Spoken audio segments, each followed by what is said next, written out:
Hey, hi, it's Gretchen. I'm back, the Kaleidoscope Creative. I'm back with another one of my conversations with you, with myself, about this whole thing about being a kaleidoscope creative and how you work your way through the minefield of the projects that you have, the projects you want to do, the ideas that come to you, and maintaining the momentum when you get it, that in the moment.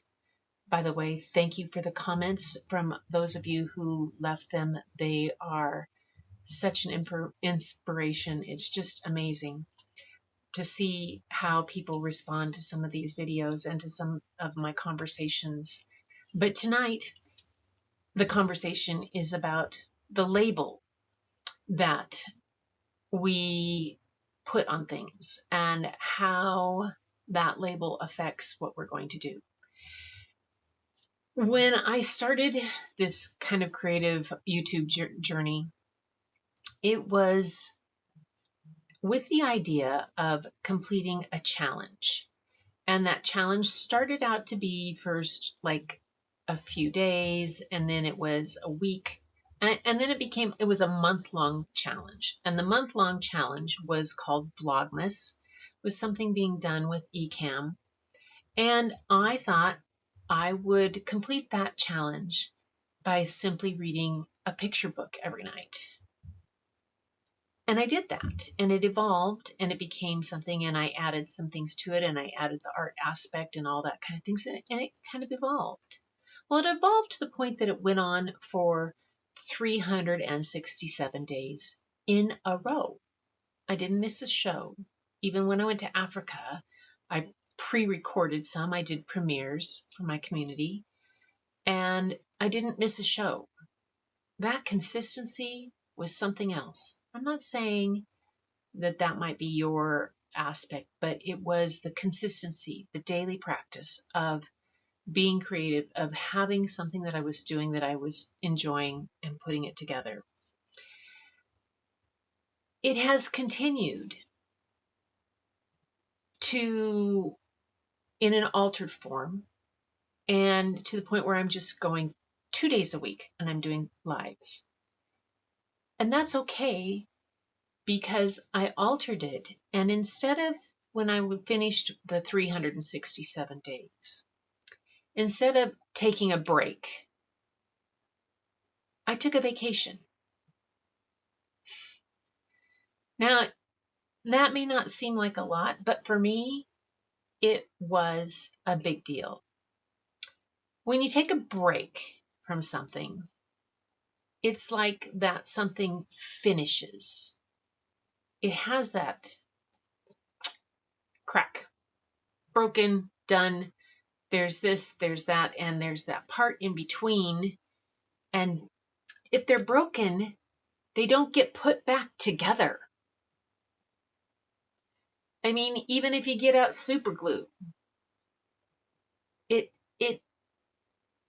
it needs something else to be put back together. There's that beautiful Japanese art where they put broken things back together with gold. And my friend Doc Rock will have to put the name of that art or somebody else in the comments. I can't remember it off the top of my head. I've seen it. It's beautiful.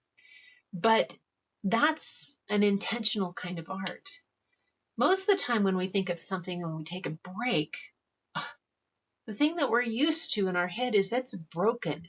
And things that are broken oftentimes get thrown away or cast off.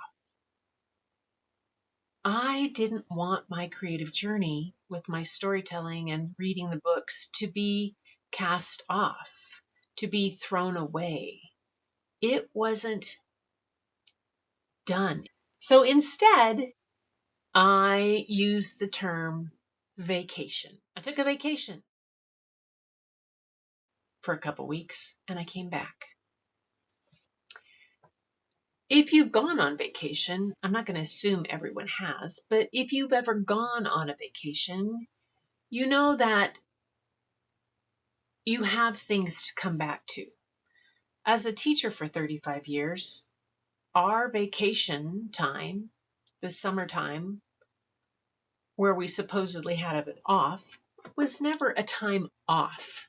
It was always a time of taking additional classes, um, continuing education, dropping back into the classroom to clean up, working on something that you wanted to build, having CS time with your family. But there was always some aspect that was back in the back of your head, back here, of, oh, this might go well in my classroom. And I was always keeping an eye out for those things, and always knew that we would have to come back ready to hit the road and have it done and be ready to go.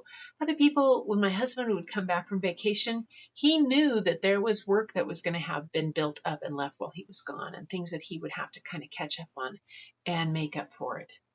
And there might be a pile on his desk to take care of. And that change in wording, in mindset, for me, makes it much easier when I get to a point where I might be a little bit tired with a project, or not quite sure where I want to go with the project, or how is that creative piece not coming together. And instead of taking a break from it, I take a vacation from that little thing. And when I come back from that vacation, I am ready to go with it. Again, thank you to eCamm's pause button, because I just had a sneezing fit. Oh my gosh. But do you see what I mean? Does anybody else have that same feeling about what it's like? And is there a word that you use that helps you come back to a creative endeavor, come back to a project, maintain your momentum? Is there something that you use? I'd really be interested to know, and add it into the comments, because it's always really fascinating. And that whole idea of, it came to me, it was like, it's a vacation that I took after I did my 367 days. I took a vacation, and I came back from it, but I came back from vacation. I came back from vacation refreshed and renewed and ready to rock and roll on it again. And each year that I've been doing this, which I've been doing this since 2021, I take a little bit of a vacation, and I come back ready to rock and roll with my story and art channel, with the storytelling, and that's great. On top of it, I have now this kaleidoscope creative conversations that I'm having and I can put together. Those are simply conversations about the things that I find interesting and I am seeing are useful in my creative endeavor and are useful in my community's creative endeavor, perhaps. And I don't know, maybe they'll be useful in yours, maybe not. But if they are, man, let me know. Let me know if any of this resonates with you. If you have a technique or a tip that you use to keep that going, but consider it. Just consider the next time you run into a wall on one of your creative projects or creative endeavors. Instead of saying, I'm going to take a break from this, say, you know what? Time for vacation. Let's take a vacation. Now, that vacation does not have to cost you a lot or anything. A vacation might be a simple walk around the block. Go explore someplace new. Take yourself on an artist date. as the artist way says. Go someplace you haven't considered going, and look at it as a whole different spot. Go to a spot that you've driven by 100 times and thought, I wonder what that is in there. Let that be your vacation. Something like that. And see what it does for your creative process. See if it gives you any little bit of a boost. So I hope this helped. If it did, let me know. If it didn't, that's okay. Not everything I have to say is for everybody. Absolutely, I know that. It's not always for me, even. Sometimes I'm just a babbling grandma, and that's okay too. Because talking things out in some way or another helps someone, even if it's yourself or another creative.